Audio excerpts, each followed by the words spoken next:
ma'am.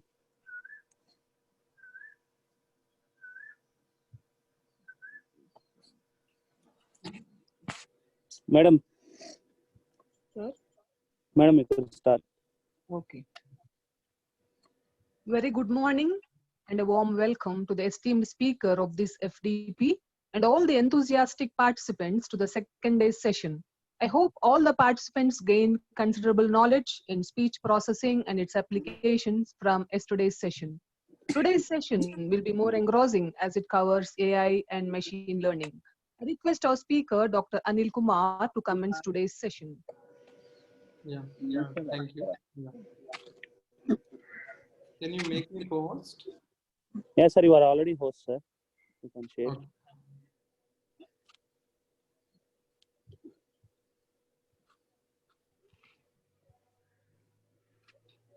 I think you can able to see my screen, right?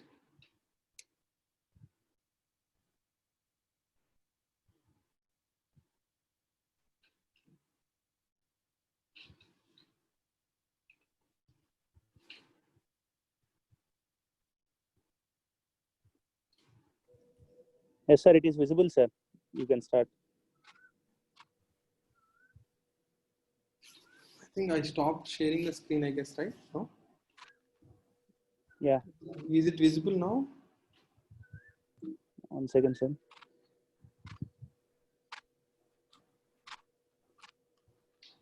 Not visible, sir. Please share again. Yeah. Where is this?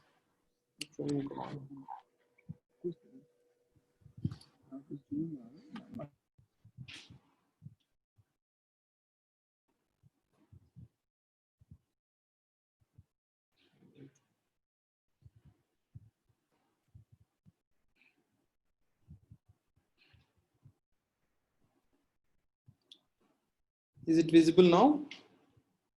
Yes, sir, it is visible, sir. Yeah.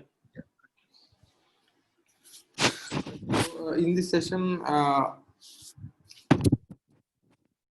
audible. All participants are there, most of them. Can we start now? Yes, sir, you can start, sir. Okay. So,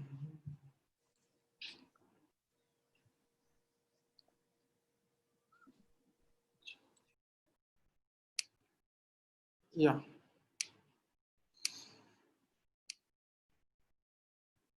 Yeah, and in this session, we'll try to compare classical machine learning versus deep learning. In that also, I will try to more focus on deep learning, and also I will tell few details about in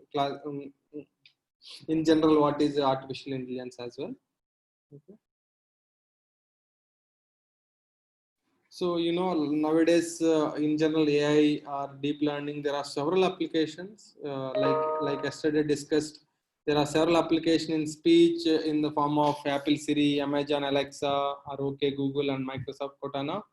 Not only that, in financial domain for fraud detection and credit card transaction tracking, and for healthcare domain for classification of different images for healthcare, and face recognition, and this especially this text processing. So for sentiment analysis or for chatbots, and many applications are there for this deep learning. So you might have already using some of these applications.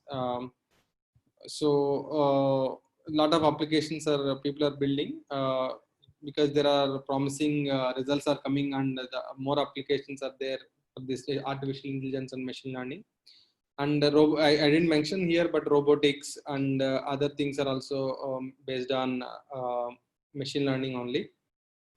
And many of us has a confusion that what is AI, what is machine learning, what is deep learning, is it everything same or different? This is a slide which tells those.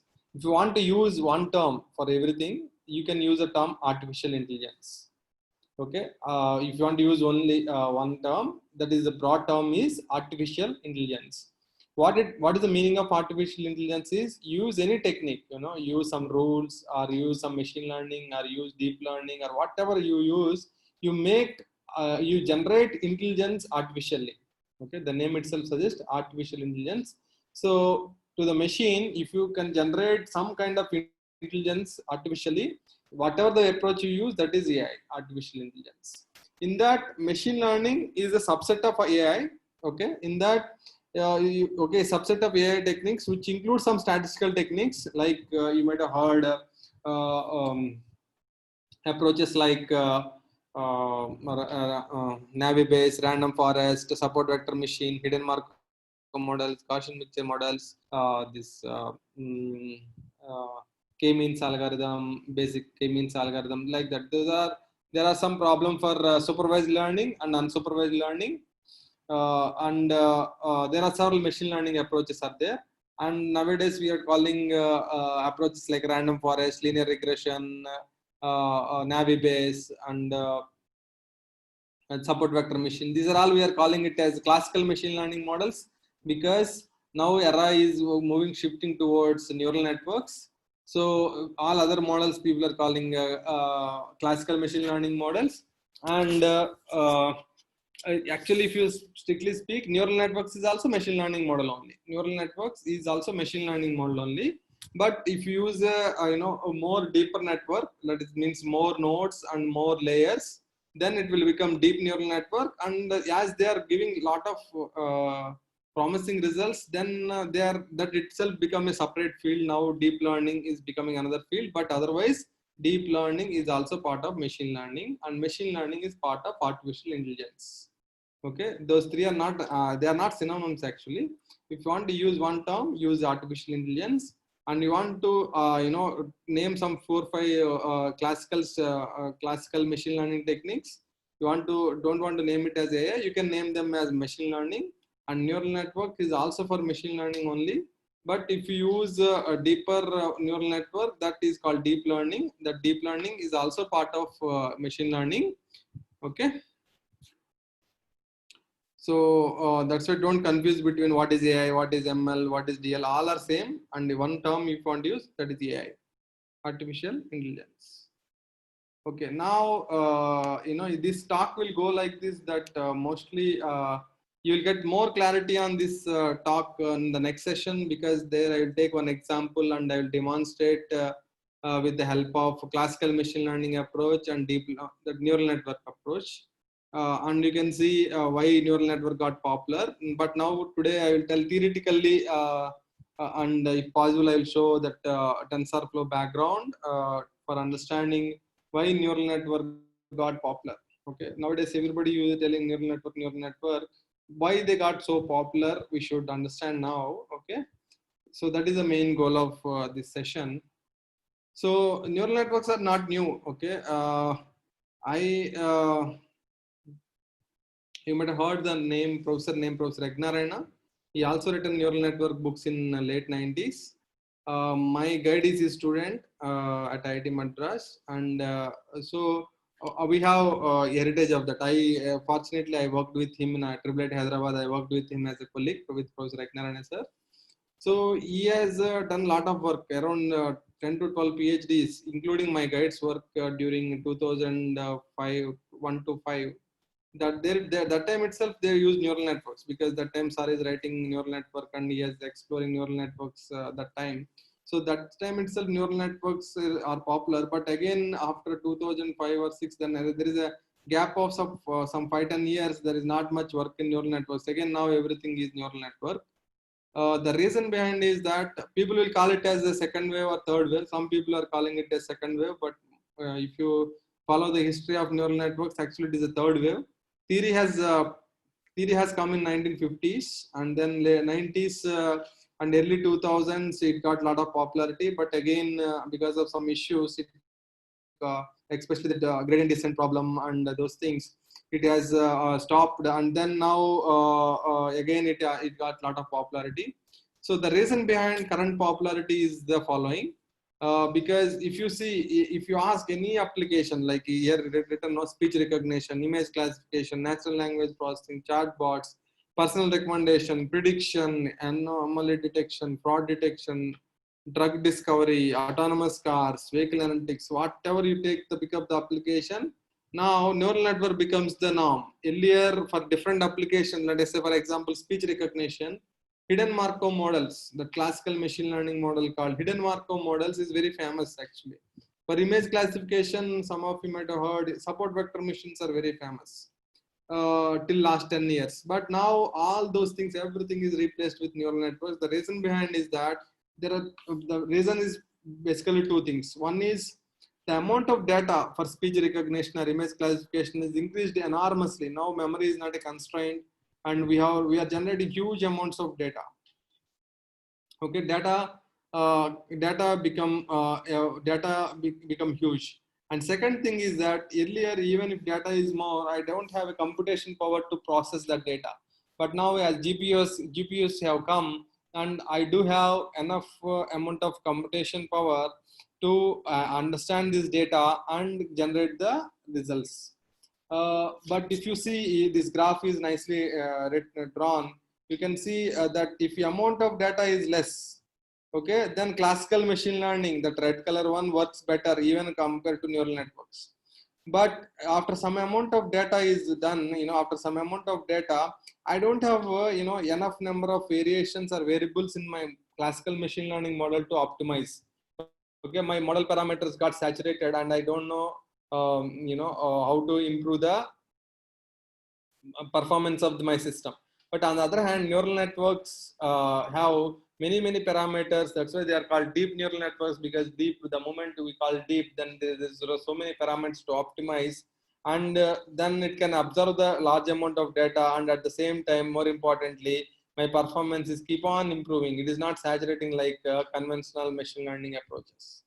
Deep learning is promising and giving better results if that amount of data is increased. Amount of data is less, as we said earlier, old techniques may work better, but as we rightly pointed out in the beginning, amount of data increased. Nowadays, amount of data availability got increased. Okay, that's why this deep learning era is now going on. Okay, that is the main reason, and there are a few more reasons, and yeah, some people also will tell machine learning versus deep learning. It may not be true all the time.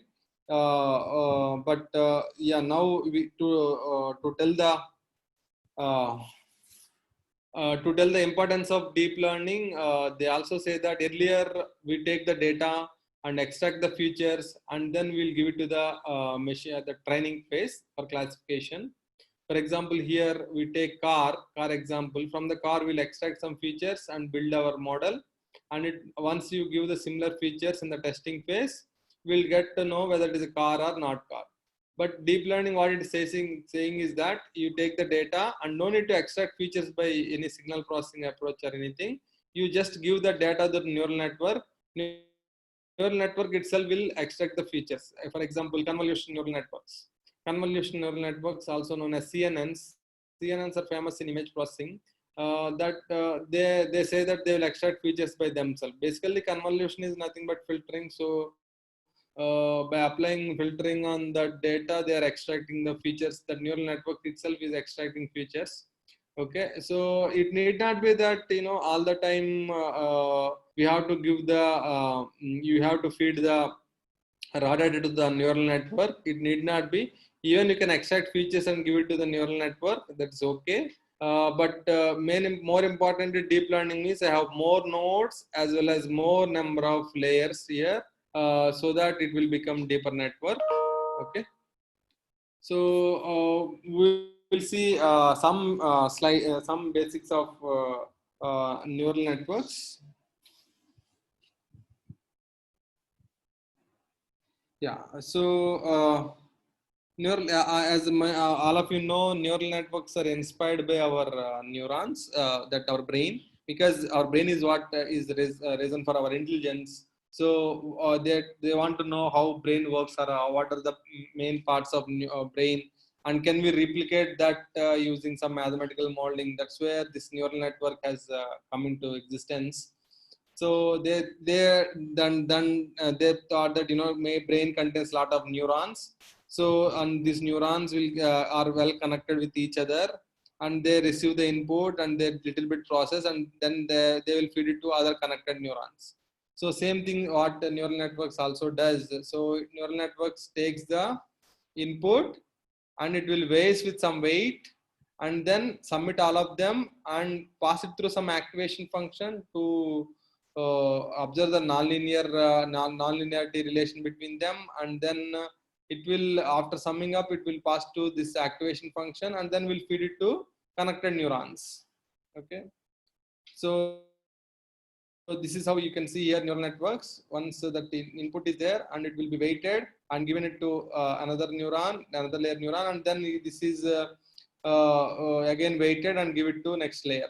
Okay, here neural network means neural network trained. So if somebody says neural network is training is done, that means nothing but they optimize the weights. They will start with some this kind of input layer, hidden layer and output layers, and then what we already know input and output, and these hidden layers will get weights get updated.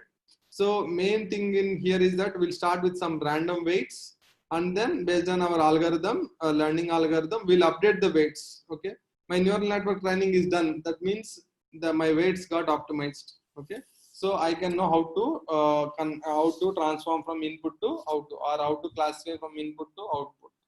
So all we need is to optimize the weights. Okay, I'll show you this TensorFlow demo towards the end of this session. Yeah, we already representing the neuron and activation function. Okay, for example, take this example. So what is this learning? Just to illustrate the learning process, you can see you have here three equations: 3x plus 2y plus 5z equal to 7, like that. 1x 3y, something like that. Now you see these are the inputs, and then if you these things, and then you are getting these are the outputs. So what I will do is that I will take the input feature vector and I will start with some random weights and try to find what is the y cap. Okay, y cap means approximated value, and you already know actual value. So now we will find the cost. That means how much wrong y cap and y, and based on that, this cost also can be estimated using simple subtraction or mean square error, something like that. And then this cost function will tell me how far my my output is far from the desired one, and then accordingly it will be feed it to weights. Okay, and that weights get updated, and then again we'll do the same process again. Those with the new weights, I will try to take the input feature vector and try to estimate the output, and until unless these two are very close by, we will try to continue the training. And once these weights got optimized, whenever you give x and input, then x input and weights, then based on that we will get the output y. Okay, so you can also see here there is a formula called as I said earlier, everything what we want is optimal weights. We want we'll start with some random weights. All the goal of neural network training is means I need to get optimal weights. So here one formula they use, like new weight equal to old weight minus derivative rate as multiplied by learning rate. So this derivative rate, learning rate is also in our hand. Okay, this derivative rate will come from error, and this learning rate we can decide that. So thing is that if you see this gradient descent thing, I may start, my weight may start here or this side, but slowly it should reach to some local minima, so that that weight got optimized. Then it won't go wherever it goes, this side also, it will come back to that optimal value. Okay, so this way of error passing back and updating the weights, that is called back propagation algorithm. It's one of the famous algorithm for neural network training. And yeah, this is the neural network, feed forward neural networks. Okay, here one more thing I want to emphasize here in neural networks, why they become famous, not only because of data and computation power, they are the main source reasons, but another beauty of neural network is that there is some concept called architecture. Okay, there is a concept called architecture is there in the neural network. Okay, that means, for example, all of you might know support vector machine. Okay, if you take support vector machine, I have what are the parameters in my hand? Standard deviation and kernel. Kernel, those one or two few parameters only I'm in my hand, and there is no architectural difference. In support vector machine, or you take random forest, or Navi base, or k-means algorithm, or logic regression. Any classical machine learning approach you take, there is nothing concept called architecture. Those are the statistical models, and there are some statistical variables there. You have to optimize those variables, then you are done. But in the beauty of neural network is that depends on how neurons are connected. There are several architectures possible. For example, here feed forward neural network, what you are seeing. We can also try feedback neural network. Okay, we can also try something called recurrent neural network. They are now very famous. Like you might have heard LSTM, long-term short-term memory, and auto-encoded decoder approaches. They are coming, and you might have heard convolution neural network, GANs. There are so many architectures are there. There is a concept called architecture is there in neural network, which is not there in any other classical machine learning models. So what also it happened is like. Earlier you want to get a sequence to sequence information. That means you want to know the sequential information present in the futures. That means like from one language text to other language, or for speech recognition. For these things, in classical modeling, hidden Markov models is very famous. Hidden Markov model, because they have a capability of sequential information capturing. But neural network, there is a concept called recurrent neural network, LSTM. Those recurrent neural networks has the capacity of this sequential information capturing present in the future. So that hidden Markov model got replaced with the recurrent neural networks. So normal classification models like Gaussian mixture model or support vector machine, they are replaced with simple feed forward neural network or convolution neural network. So what I'm trying to say is that you may have some 5-6 techniques in classical machine learning approach, and each technique may have some advantages and disadvantages like that. Maybe some models are very fit for one problem, some models are very fit for other problem. But the beauty of neural network is that you can modify the architecture of neural network such that it can fit into any problem. Now, it's not that, there is a neural networks is a buzz, that's why people are using blindly. No, because of the beauty of this architecture, neural network can be designed in such a way that I can solve any problem nowadays, any classification or regression problem. So now neural network became the state of the art. Okay, there is no point in working on any other classical machine learning approach.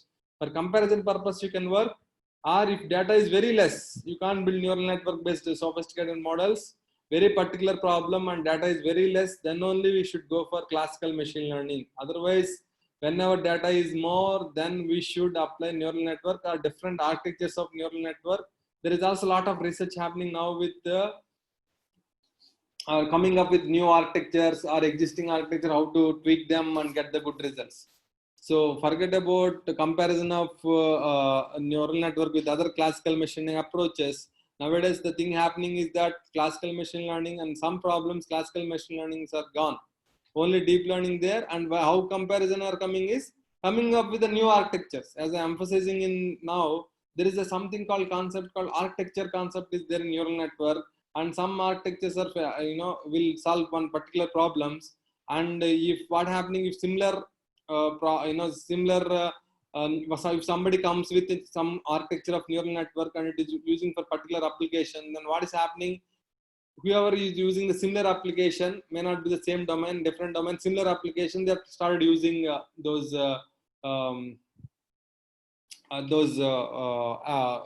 architectures. Or now, what is the you see. If you take any top conference in image processing or speech processing or text processing, the tier 1 conferences, which are the topmost conference of those areas, 60 to 70%, I can say 90% also, but just I am reserving that percentage, but minimum 50 to 60% of the papers are only on neural networks or different architectures of neural networks, or tweaking those existing architectures to get the better result. So that much depth is there with the neural networks. And so if you are working on any classification problems, more importantly, any of EC or computer science people, most of us will do the classification problems only. So if you are using any classification like image or text or signal or anything, so you should use neural networks only. Okay, because of these advantages of neural networks. Okay, so as I said earlier, these neural networks have many parameters. In my slides, I will try to tell you now what are the different parameters of neural networks, which are there. At the layer side, we have something called dense layer. Dense layer means all the, so for example, here if you take for each neuron is connected to each in next layer all other neurons. So next layer all neurons of the next layer. This neuron is connected to all neurons of next layer. So if they are connected, then it is called fully connected thing, that is called dense layer. If it is dropout means some applications, if you drop these connections randomly, let us say 20% of the connections, if you drop randomly, suddenly that models works better. So those are called dropout layers. Similarly, convolution, LSTM, X-pooling, these are the different layer level changes. Okay, and LSTM is long-term, short-term memory. It's a particular way of connecting the neurons are there in LSTM. Okay, so yeah, dense and dropout I already told. Similarly, we have different activation functions. So earlier we used to use tan hyperbola. Nowadays people are using activation function called ReLU for the hidden layers, and for the output layer they are using softmax because they want to take a decision between 0 and 1. So the activation function in the output layer nowadays is the softmax, and for the hidden layers it is a ReLU activation function. That is what. If you take any neural network, these many parameters are in my hand to fine tune. For sometimes it also looks like a very clerical work to optimize your neural network, but it need to be done. There is no other alternative. Okay, so you can see, as I said, the number of layers. How many number of layers you want to use in between input and output is in your hand. Okay, you can use 2 layers, 1 layer, 5 layer. It is up to you. And number of neurons in each layer. Input layer and output layer neurons are fixed, but input layer is depends on the feature vector size, and output layer is depending on your number of classes. But hidden layers neurons are in your hand. Okay, and what activation function you want to use, whether you want to use tan hyperbola or sigmoid or ReLU activation function or different other variants of ReLU, whatever it is in your hand. And number of epochs, that means how many times you want to update the weights. You'd start with some random weights, or if you want to use the architecture like GAN. Okay, what is a GAN means, as context come I am explaining. Now let us say you have small amount of data. For example, you have flowers data. Flowers you want to recognize, but you want to recognize, flower recognition is a classical problem. Already lot of work is already done. Let us say you want to work on your garden and few your local flowers you want to recognize, and you can't get more data. You get only few hundred images only you got. Then how can I build a neural network? For that there is a concept called GAN. GAN means generated adversarial neural network. That means already pre-trained flower related one I will take. I will change the input and output layers, but in hidden layers already I will pick from the GAN, and then these with whatever the small amount of data I have, I will update that. Okay, and then I will get that get the neural network for my small data also. And if you have enough amount of data, this number of epochs means how many times you want to update the weights of neural network. And what is the loss function you want to use? Okay, what is the error function or loss functions you want to use? That is the difference between the desired output and the actual output. And learning rate, that means how fastly you want to update the weights. You have already got random weights, and you want to update them fastly or slowly. If learning rate is fast, then they will update fastly. If they are slow, they will update slowly. Depending on your data and problem, you can choose the learning rate. And there is something called batch size. Batch size is also very important. Batch size is nothing but here one more concept I have to explain here. That is there is some machine learning is also divided into 2 categories. If you people also will categorize into 2 categories along with the supervised, unsupervised. Those are anyway those are known things. there is other thing you might have not know is that there is something called distribution capturing and discriminative modeling. There is something called distribution capturing and discriminative modeling. Distribution capturing means from the data and the features, I will try to model some statistical model and try to use that for testing purpose also. Okay, that is a distribution capturing. For example, Gaussian mixture model, so hidden Markov model, not support vector machine. Okay, sorry. Hidden Markov models, Gaussian mixture models, and those are distribution capturing model. That means I will take the data and features and I will try to model that using hidden Markov model or Gaussian mixture model. But there is something called discriminative models. Discriminative models means the name itself is telling, right? Discrimination. I am trying to discriminate between positive and negative examples. For example, example for this discriminative learning is neural networks are also one more example is a support vector machine. Support vector machine is a discriminative model. That means what it does, support vector machine, it will take both positive examples and negative examples. They may not be separable in that low dimension space. What it does is that project them into high dimension space, both positive examples and negative examples, draw a vectors which separate them. That's why it is called support vector machine.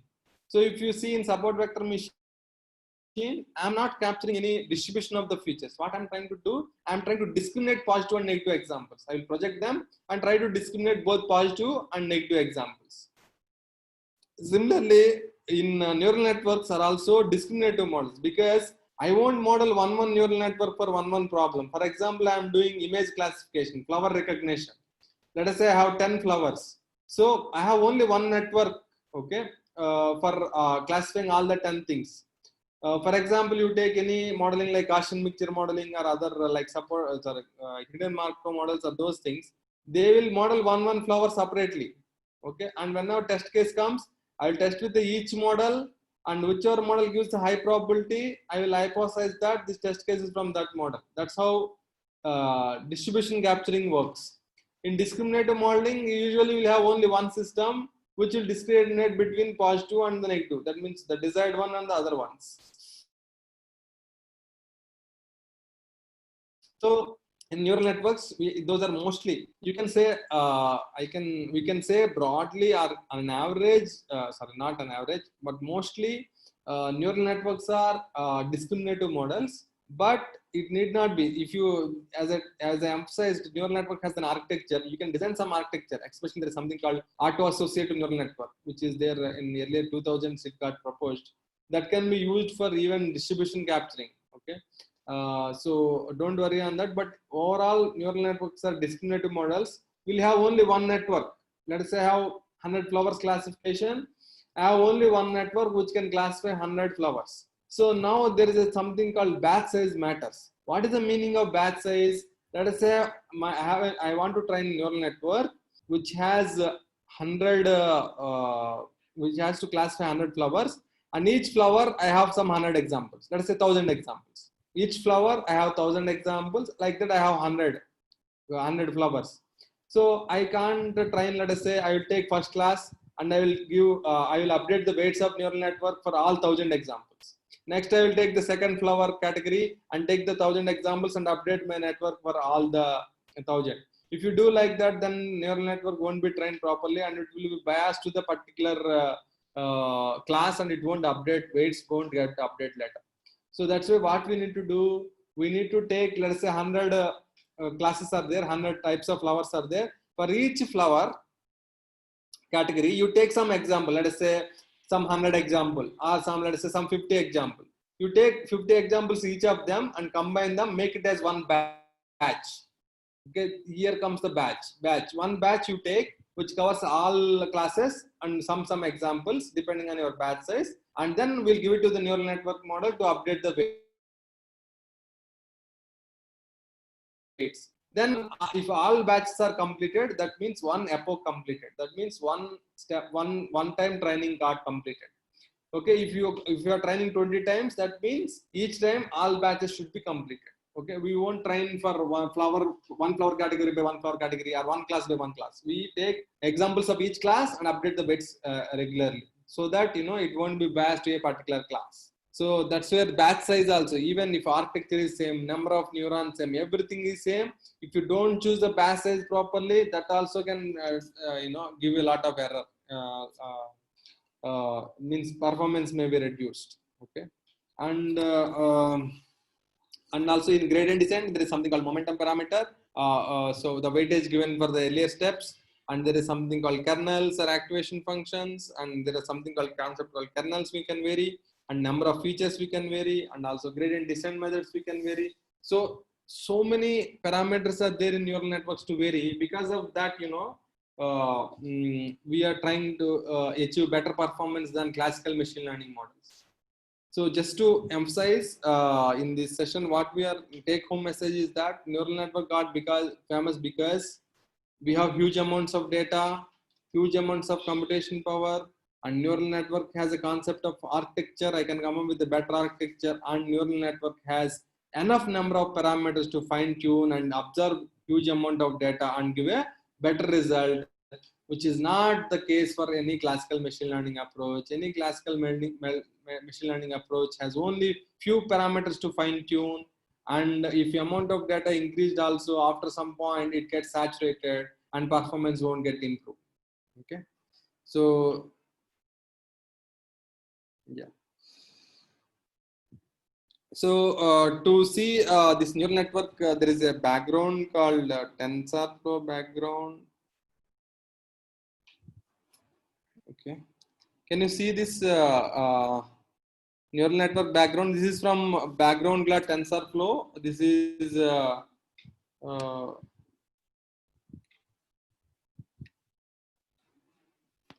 this is a neural network background from Google. If you want to demonstrate and understand, okay, we can use this. Even you can use this as an example to show it to your students. So you can select your parameters here, like learning rate. How much is your learning rate? What is the activation function you want to use? Like tan, hyperbola, sigmoid, linear. It don't have linear. It don't have Rayleigh activation function, but you can use tan hyperbola, regularization, L1 regularization, or none regularization rate. What rate you want to use, and whether you want to do classification or regression. So if you want to know the difference between classification and regression, there in machine learning, that this is the two important things. One is the classification, and other one is the regression. Classification means classifying. If you have some different categories there, you want to classify them into different things, different categories. That is if you want to classify the data into different categories, that is a classification problem. Regression is a kind of curve fitting problem. That means you have input and output, and you want to put, you don't know, you want to get some linear equation between input and output. You want to train the regression model such that if I give input, I will get the approximated output. Okay, that is a regression. The difference between classification and regression is, goal is just to classify the data into different categories, and regression is a kind of curve fitting. If I give an input, I should get the output.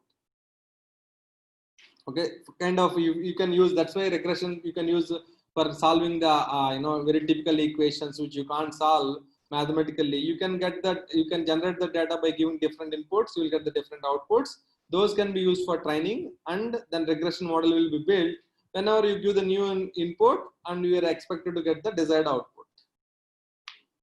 Okay, now we are taking here only classification. And you can take different kinds of data sets, and you can also use what is the ratio between training data and test data, and if you want to add noise, you can add noise. This is the batch size which I told you want to use 10 or something, and you are giving 2 inputs here, feature vectors, and these are in our hand. We can reduce it or add it number of layers. You can also add one more hidden layer. Okay, you can also add few more neurons, and this is the output. This is the hidden and this is the output.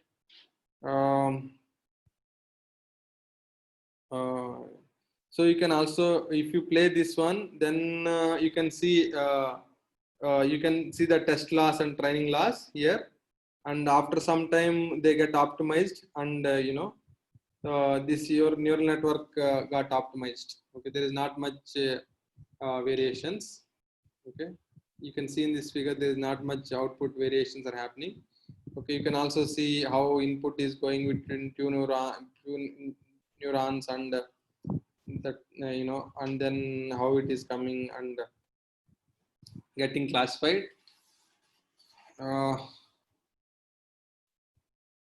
Yeah, if you don't understand most of these things also don't worry, but what I'm trying to highlight with this background is that you have so many parameters like this, like learning rate, activation functions, this batch size and the number of neurons here and what activation function you want to use, and so many parameters are there in your hand, so that you can yeah. And also there is architectural variations you can do, and based on that, if you based on your data, you can get a better result or best result by using neural networks compared to other any classical machine learning approaches. So this we also I'll try to demonstrate this thing tomorrow by discussing speaker recognition. I will discuss, and I will try to implement that speaker recognition in Python background using Gaussian mixture model and neural network model. And I try to show you if you take Gaussian mixture model, I can only vary one parameter, like the number of Gaussian mixtures, but in neural networks you have enough number of parameters to vary and get the better result.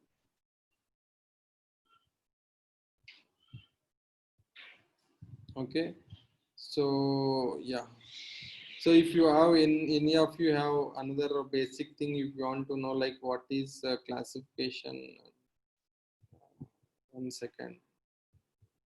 Yeah, so if you want to know what are the different types of machine learning, so there is something called supervised learning and unsupervised learning and semi-supervised learning and reinforcement learning. This RL, reinforcement learning, nowadays getting a little bit of popularity. So, for example, supervised learning means, let us say I want to do image classification, okay, flower classification. So I know the training data and label for it also. This is the data I have, and I know the flower name also. Okay, that means supervised learning means while learning the model, I know the input and their corresponding label also. For example, flower classification. Okay, that means training data includes the desired outputs. Unsupervised learning means data does not include desired outputs. That means I have the data samples, but I don't know the I don't know the label of that data. Okay, for example, you want to get the example for it. For example, you have, let us say you have a class with 60 students.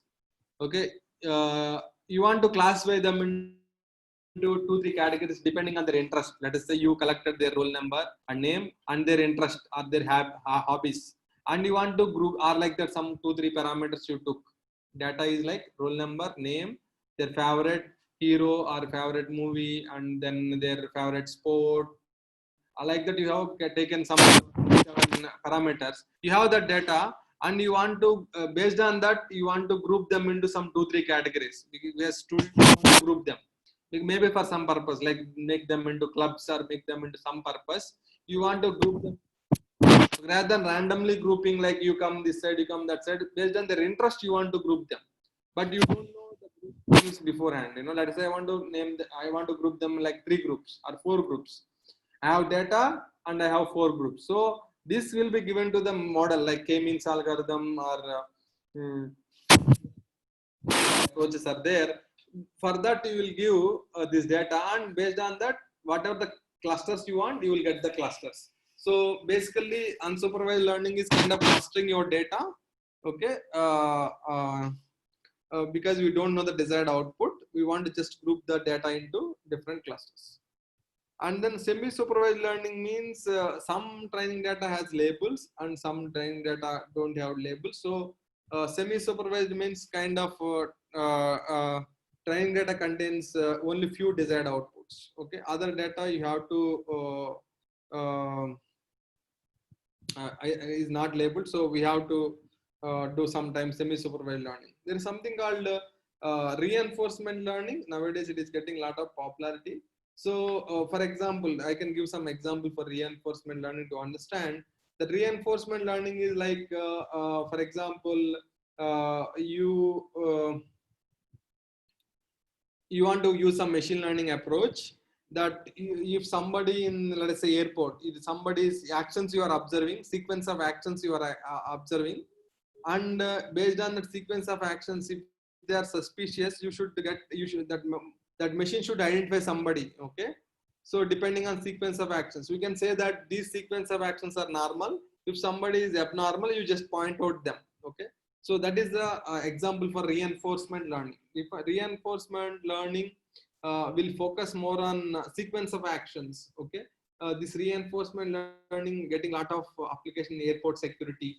Okay, and game theory, using game theory and those things.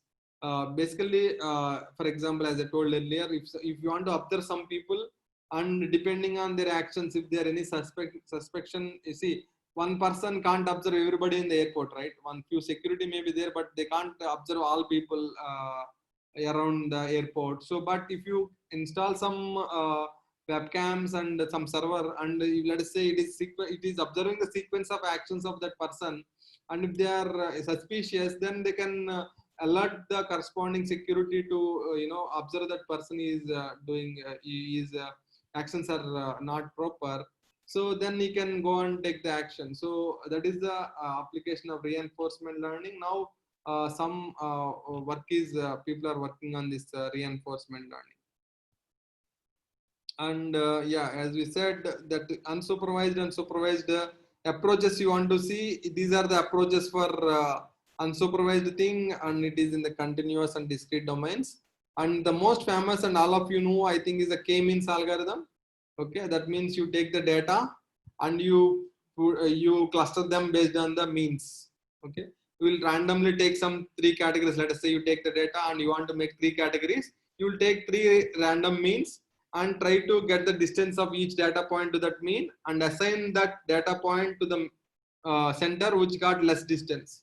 Then again you will form the clusters, again calculate those mean value, and again update the assign the data points to the different classifications. So until unless there is no updation in the means, we will stop. So the single value decomposition, principal component analysis also is there for the dimensional reduction. But majorly for clustering and unsupervised learning, the k-means algorithm is very famous. And for supervised approaches, this support vector machine, Navi-Bayes, linear regression, KNNs, k-nearest neighbors, random forest, decision trees, all these are, most of them are supervised approaches. Okay, that means if you know data and as well as the desired output, these models will help you to classify those data. Okay, and this slide, and these are all classical machine learning approaches. Okay, this k-nearest neighbor, support vector machine, hidden Markov models, random forest, these are all classical machine learning models. These are what people used for 40-50 years on different data. Now everything is simply replaced by neural networks, because the results what they are giving, neural networks are giving, and these are far away. Okay, so basically what is the take home message for today is that neural network has more importantly different architectures and so many parameters to fine tune. If you sit and fine tune with the proper amount of data and computation power in your hand, you will get a much better result than classical machine learning approaches. That's why we should move to deep learning. Okay, so I think with this I want to end this session, today's session. I can take up some questions in chat box, or you can raise your hand as well.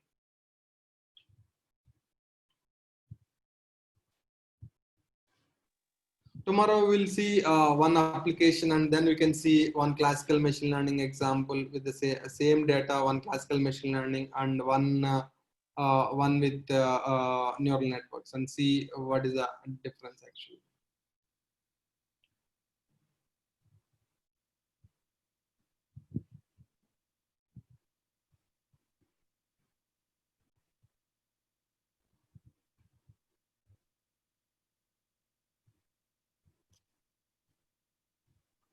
Okay, I stopped sharing my screen. If you have any doubts, you can put it in the chat box.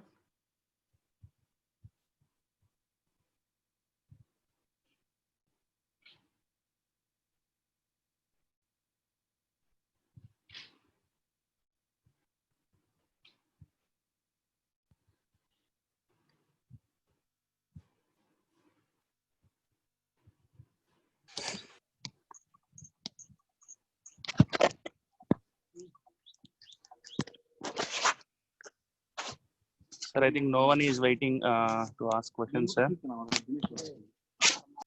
Okay. You are collecting the feedback? Yeah, sir, we are collecting the feedback through. We already posted one form in the chat box, sir. Okay, okay. Yeah, we are collecting the feedback through that form. Okay, sir, let us close the session, sir. Vasmati, ma'am. Okay. Yeah. Thank you so much for such an engrossing session, sir. Your revelation regarding the actual difference among AI, machine learning, and deep learning, and neural network and different parameters with such clarity is commendable. Our sincere thanks to all the participants as well for all your support and patient listening. Thank you all. Thank you. Thank you.